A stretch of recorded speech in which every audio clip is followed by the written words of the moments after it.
যখনই বলেছে আমাকে আজান দিতে দিবি না গো নবী, আমি বিলালের কলেজাটা মনে হয় ফেটে গেছে। না জানি রে আমার কি অপরাধ হয়ে গেছে। রসুল বলেছে কালেমা পড়তে পড়তে যদি মরে যায় নবীর সাথে জান্নাতে থাকার সুযোগও হয়ে যাবে। আল্লাহু আকবার বলো। বিলাল বলে ইয়া রাসূলুল্লাহ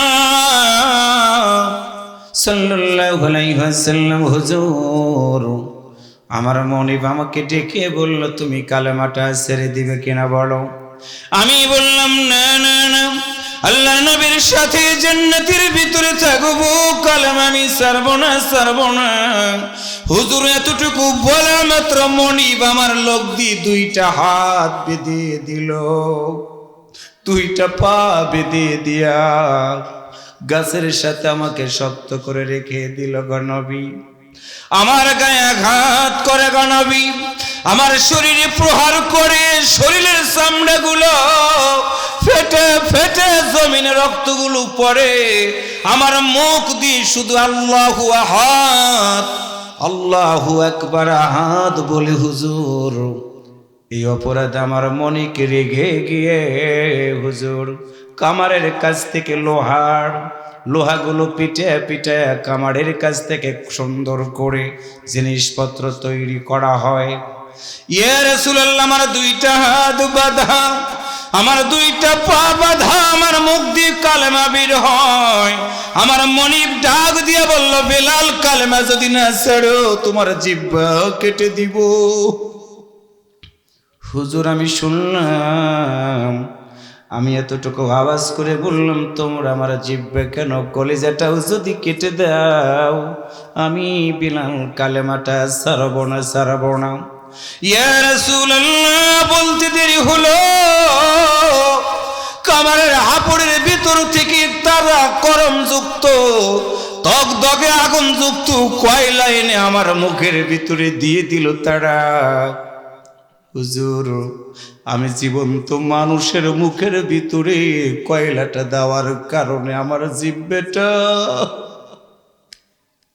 হুজুর পুড়ে গিয়েছে নবী গো। জিহ্বাটা পুড়ে যাওয়ার কারণে সবাই সুন্দর করে আশাহাদু আল্লাহ বলে। হুজুর আমি ইচ্ছা করলেও পারি না, কারণ হলো কালেমার পড়তে গিয়ে আমি বিলালের জিহ্বাটা পুড়ে গেছে গো নবী, এইটা কি আমার অপরাধ? আল্লাহ রাসূল দুইটা হাত বাড়ায় দিলেন, বিলাল একটা দৌড় দিয়ে বিশ্ব নবীর কোলের ভিতরে এই কল্লাটা ঠেকাইয়া ডুকরি ডুকরি কেঁদে কেঁদে বলে হুজুর আমি বিলাল আপনাকে আমার জীবনের চেয়ে অনেক বেশি ভালোবাসি। হুজুর যখনই ওরা বলেছে আপনার আদরের সাহাবীরা আমাকে আজান দিতে দিবে না, যখনই বলেছে আমাকে আজান দিতে দিবে না গো নবী,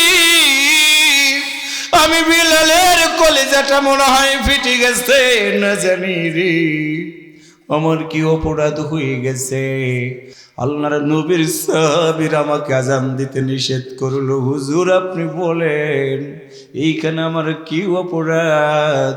আল্লাহ রাসূল বলে বিলাল তোমারে জানাই দিলাম তুমি যদি আজান না দাও কোনো দিনের জন্য সুবে সাদিক হবে না।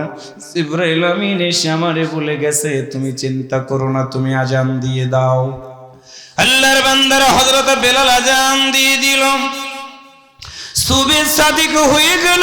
লোকের নামাজ আদায় করার জন্য মসজিদে নববীতে এসে গেল।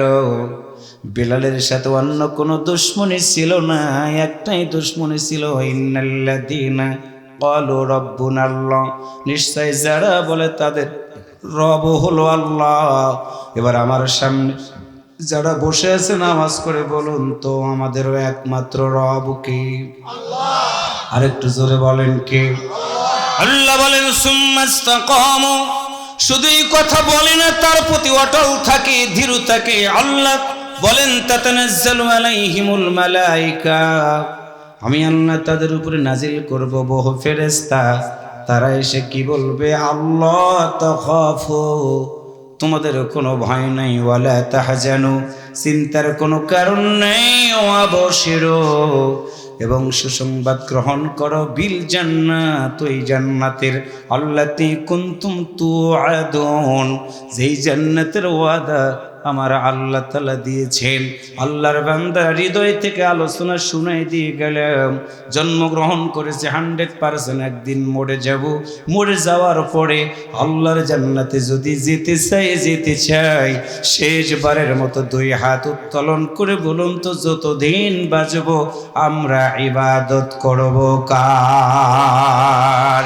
কারা কারা রাজি আছেন 2 হাত তুলে একটু আমার আল্লাহকে দেখায়া দেন। হাত তোলেন, হাত তুলে রাখেন, আল্লাহকে দেখেন। আল্লাহ, আজকের এই মাহফিলটা তুমি কবুল করে নাও। সবাই একসাথে বলেন আল্লাহ আল্লাহ। সবাই বলেন আল্লাহ, আজকে আমাদের মাহফিল তুমি কবুল করে নাও।